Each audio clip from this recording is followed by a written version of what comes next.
안녕하세요. 아나운서 송태환입니다. 가스텅스텐 아크 용접 과정을 함께할 김기석 강사님 모시고 이야기 나눠보도록 하겠습니다. 안녕하세요, 강사님. 반갑습니다. 김기석입니다.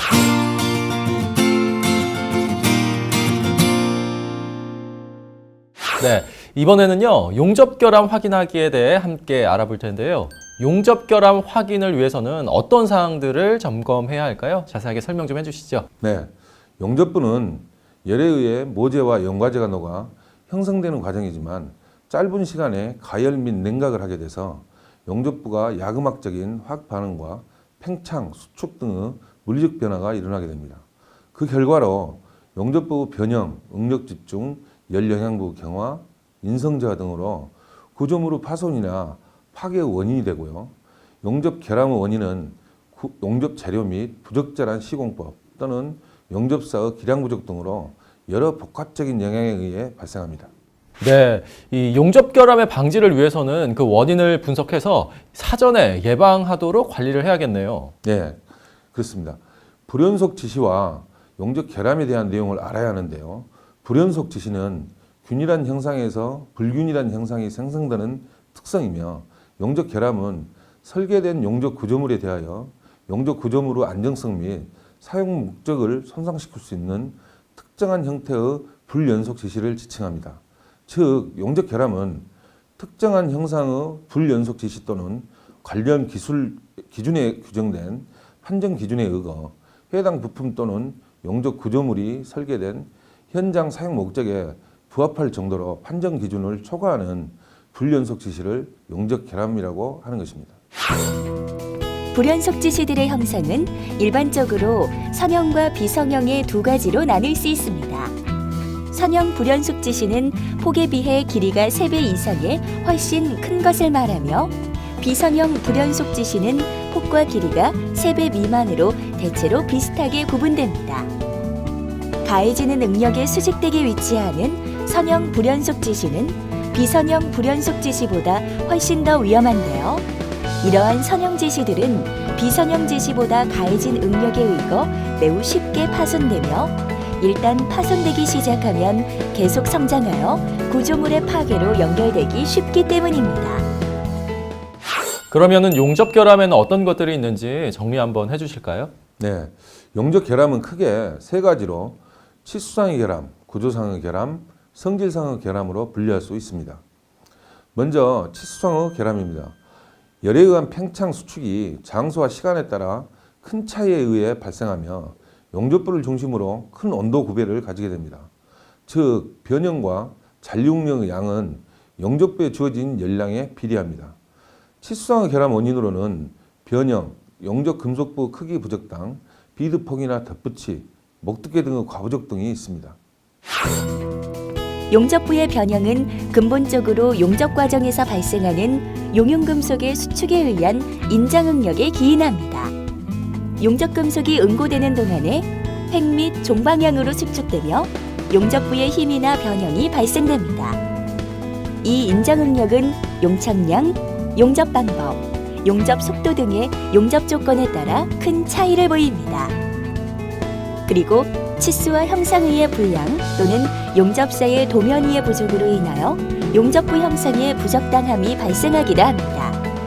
특히 코너부의 용접에서 필릿의 각장이 불균일, 덧붙이의 과다, 두께의 치수 불량 등이 생겨 결함을 형성하는 일이 많습니다. 게이지를 사용하든가 외관을 검사하여 치수 불량을 조사할 수 있습니다. 네, 그럼 구조상 결함은 어떤 건가요? 네, 구조상 결함은 용접 결함 중에서 가장 중요시되는 결함 부분으로 크게 역학적인 원인과 금속학적인 원인이 있을 수 있습니다.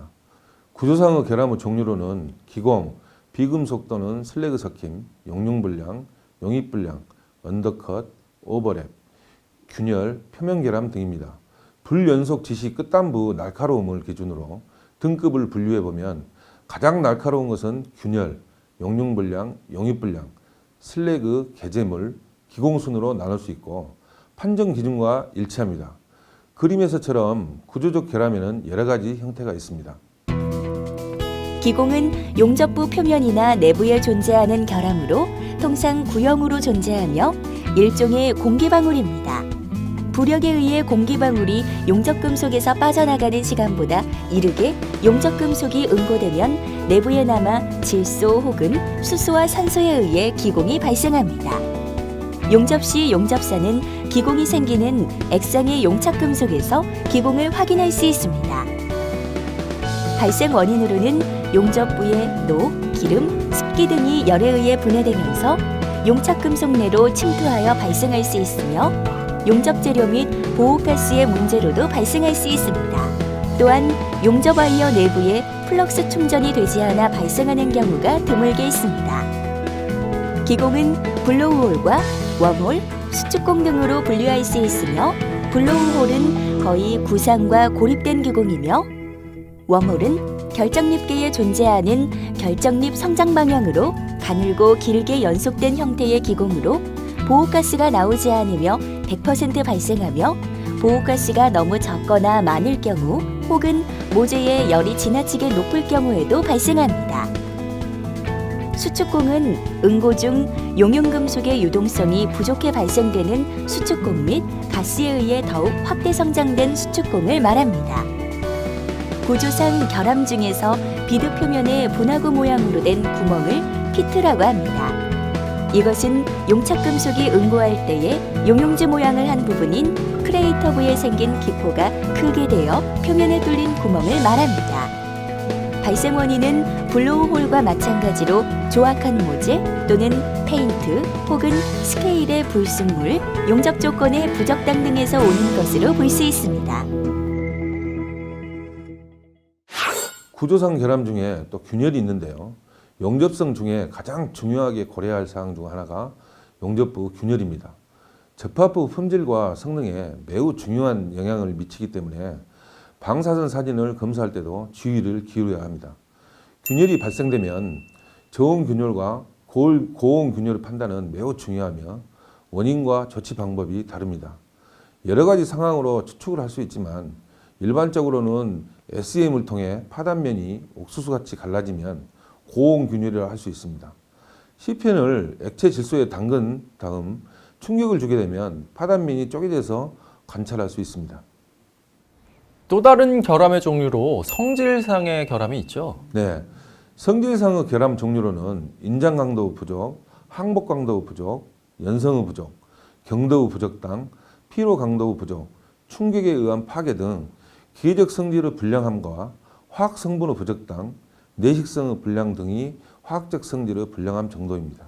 네, 그렇군요. 그렇다면 이런 결함들은 왜 발생을 하는 겁니까? 네, 몇 가지 원인이 있는데요. 우선 모재의 영향입니다. 모재의 열 팽창 계수가 크고 열 전달이 잘 되는 재료일수록 용접부 변형이 발생하기 쉬운 경향이 있습니다. 이러한 차이점은 탄소광과 스테인리스광의 용접부에서 쉽게 발생할 수 있는 현상으로 열 팽창이 큰 스테인리스광 용접부는 탄소광에 비해 더 큰 용접부 변형을 나타냅니다. 네, 이 또 다른 원인은 어떤 것들이 있을까요? 네, 용접의 형상인데요. V형 이음에서는 각 변화가 한 방향에서만 일어나지만 X형 이음부에서는 뒷면 용접 시 발생하는 각 변화가 반대 방향이므로 앞면 용접의 각 변화와 상쇄되어 전체적인 각 변형이 작게 됩니다. V형 이음의 경우에 대구형 용접봉을 쓰는 것이 각 변형이 오히려 적으며 X형의 경우에는 양면의 상하 개선 비율을 적절하게 조절하면 각 변형을 거의 없게 할 수 있습니다. 용접부 형상에 따른 변형의 차이점을 나타내는 것으로 가장 일반적인 상하 개선 비율은 6대4 혹은 7대3 정도입니다. 그 외에도 용접 속도의 영향이나 용접 방법의 영향, 용접사 기량 수준 미달 등이 결함의 원인이라고 정리할 수 있겠습니다. 결함 발생 요인 중 용접 속도의 영향이란 어떤 것일까요? 용접 아크가 이음선을 따라 진행하면 그 용접 지점으로부터 열이 사방으로 확산하게 되고 용접 지점보다 앞서 진행하게 되는 열은 아직 용접이 이루어지지 않은 부분에 변형을 초래하게 됩니다. 따라서 용접 속도를 빠르게 하는 것이 각 변형 방지에 유효합니다. 용접 진행 속도가 느릴수록 앞서 전파되는 용접열이 많아지고 속도가 빠를수록 줄어들기 때문에 진행이 빠를수록 변형이 적어지는 것이죠. 또한 용접 횟수 수가 적을수록 각 변형 및 세로 방향 틀림이 줄어듭니다. 다음 결함의 원인은 용접 방법의 영향입니다. 고능률의 대이별 용접일수록 많은 용융금속이 발생하게 되고 응고수축에 의한 응력이 크게 작용합니다. 따라서 용접부 변형을 최소화하기 위해서는 가능한 저이별의 용접 방법으로 용접하는 것이 좋습니다.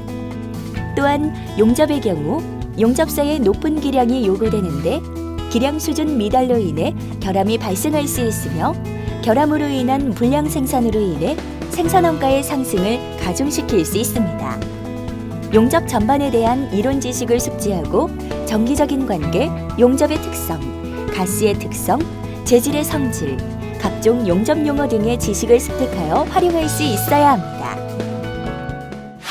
그러면 이런 용접 결함에 대한 검사 방법은 어떤 것들이 있을까요? 네. 지금 보시는 것처럼 각종 용접 결함에 대한 적당한 검사 방법들이 있습니다.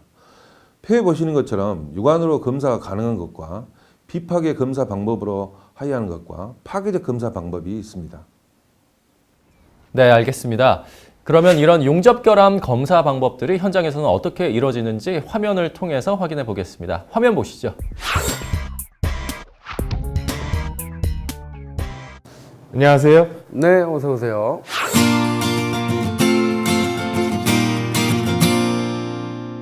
용접 결함을 확인하는 방법을 알려주신다고 해서 왔습니다. 그렇죠. 이제 완벽한 용접을 하기 위해서는 그만큼 이 결함을 줄이는 게 아주 중요합니다. 네. 그래서 오늘은 이 결함을 확인하는 방법, 결함을 어떻게 줄일 수 있는지 네. 이런 것들에 대해서 알아보도록 할게요. 네, 알겠습니다.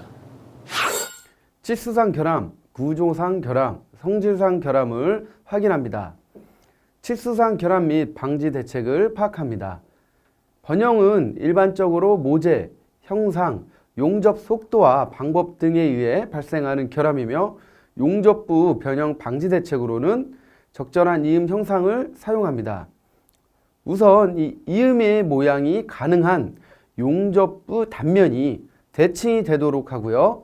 V형보다는 X형 형상이 사용하는 것이 용접부 변형 방지에 효과적입니다. 용착량이 과다하지 않게 설계를 합니다. 용융금속이 많다는 것은 응고 응력이 발생한다는 것으로 이음이 크기가 요구되는 강도 이상이 되지 않도록 하여 용착량이 과다하지 않도록 설계를 합니다. 용접 횟수를 적게 합니다. 용접 금속이 다층일수록 변형이 심해지기 때문에 가능한 용접 횟수를 적게 합니다. 용접 속도를 빠르게 하여 용착량을 적게 합니다. 용접 속도를 빠르게 합니다. 용접 속도가 느리면 그만큼 용융 금속이 응고가 늦어지고 이 많은 용융 금속이 발생하는 것을 의미합니다. 용착량을 적게 하는 것이 변형의 방지에 유리합니다. 변형각을 주어 변형을 흡수합니다. 미리 이 용접 이음부에 예상 변형의 반대로 변형각을 주어 용접 시 발생하는 변형을 흡수합니다. 지그를 사용합니다. 이 예상되는 변형의 반대 방향으로 미리 튼튼한 지고로 견고하게 고정 설치하여 변형을 억지로 방지합니다. 순행 동판을 사용합니다. 용접선을 따라 이 용접부 이면에 물로써 강제 냉각시켜 변형을 최소화합니다. 피닝법을 사용합니다. 초층 및 이 최종층의 비드는 가공 경화를 받아 균열이 위험성이 있으므로 피해야 합니다. 후퇴법이나 이 대칭법 등 열 분포를 일정하게 하기 위해서 용접 순서를 정해야 합니다. 용접 과정에서 발생하는 열로 인한 용접부 변형을 최소화하기 위해 용접을 일률적으로 한 방향에서 실시하지 않고 이 부분적으로 실시하여 용접열의 분포를 고르게 하도록 용접 순서를 조절해야 합니다. 구조상 결함 및 방지 대책을 확인합니다. 결함의 구조, 모양 등에 따른 구분이며 운봉법과 용접사의 기량 등과 관계가 많습니다. 기공의 발생 여부 및 대책을 파악합니다. 모재의 청결 상태를 확인합니다. 일반적으로 용접부의 페인트, 녹, 기름, 습기 등의 열에 의해 분해되면서 용착금속 내로 침투하여 결함이 발생하므로 용접 전 용접부를 청결히 해야 합니다. 용접 재료와 보호가스를 적절하게 선택하여 사용해야 합니다. 가스 공급량이 과다하면 용착금속 내의 가스가 외부로 빠져나가지 못하여 기공이 발생하고, 공급량이 적으면 용접부가 공기로 오염되어 기공 등의 결함이 발생됩니다. 풍속이 강한 경우 바람막이를 설치하여 용접을 해야 합니다. 풍속이 강한 곳에는 바람막이를 설치한 후에 작업하거나 용접 대상물이 너무 뜨거울 때 발생할 수도 있으므로 충분한 냉각이 필요합니다. 슬래그 섞임이 발생 및 해결 대책을 파악해야 합니다. 유자격자가 용접을 해야 합니다. 이 용접사의 기량이 부족함에 있어 발생할 수 있으며 용접 기량을 향상하는 것이 방법이 될 수가 있습니다. 용접 층간 부분에 충분히 녹이고 적절한 위빙, 용접 속도, 전류 등을 설정해야 됩니다. 용접 층간에 충분히 녹임과 위빙 및 용접 속도, 전류 등이 적절한 조건을 선정하여 용용풀을 완전히 생성을 해야 됩니다. 이 조인트 형상적 측면에 개선각을 넓혀주는 것도 하나의 방법일 수 있습니다. 용접 불량이 발생 및 해결 대책을 파악해야 합니다. 적절한 토치 운봉 기술을 사용해야 합니다. 이 적절한 용접열을 집중시켜 모재를 충분히 녹여 용입이 충분하게 해야 합니다. 이 용접 조인트의 적절한 개선각과 루트 간격을 설정해야 합니다. 용접 조인트의 개선각이 너무 좁거나 루트 간격이 너무 좁아도 용입 부족이 발생할 수 있으므로 환경과 작업 조건에 따라 적절히 선정해야 합니다. 적절한 용가제를 사용해야 합니다. 너무 큰 용접봉을 사용하면 루트부까지 완전한 융합이 이루어지지 않으므로 작업 조건에 적절한 용접봉을 사용하여 완전히 융합될 수 있도록 해야 합니다. 언더컷 발생 및 해결 대책을 파악해야 합니다. 이 용접부의 과도한 용접 전류나 이 부적절한 위빙, 각도 등에 의해 발생하므로 이 용접 전류를 낮추고 적절한 위빙과 각도를 조절하여 용접해야 합니다. 오버랩의 발생 및 해결 대책을 파악해야 합니다. 용접 전류를 높이고 용접 속도의 증가 및 용접부의 청결 상태를 유지하여 용접을 해야 합니다. 균열의 발생 및 해결 대책을 파악해야 합니다. 발생 방향, 시기, 온도 등의 변수로 인해 일반적으로 균열의 발생 원인을 완벽하게 분석하는 것은 불가능합니다. 철, 비철합금의 성분 원소의 배합 비율로 얻어지는 최대 경도와 용접성을 예측하여 균열 가능성을 판단해야 합니다. 다음은 성질상 결함의 확인 및 해결 대책을 확인해야 합니다. 용접에 의해 기계적 성질이나 이 화학적 성질이 불량해지는 결함입니다. 기계적 성질이 불량으로 인장 강도의 부족, 항복 강도의 부족, 연성 부족, 경도 부적당, 피로 강도의 부족, 충격에 의한 파괴 등이 있습니다. 화학적 성질이 불량으로 화학 성분이 부적당, 내식성이 저하 등이 있습니다. 성질상 결함의 대책으로 적당한 용접 조건, 숙련된 용접사의 용접, 적절한 보호가스의 사용, 적절한 용접 후처리 등이 있습니다.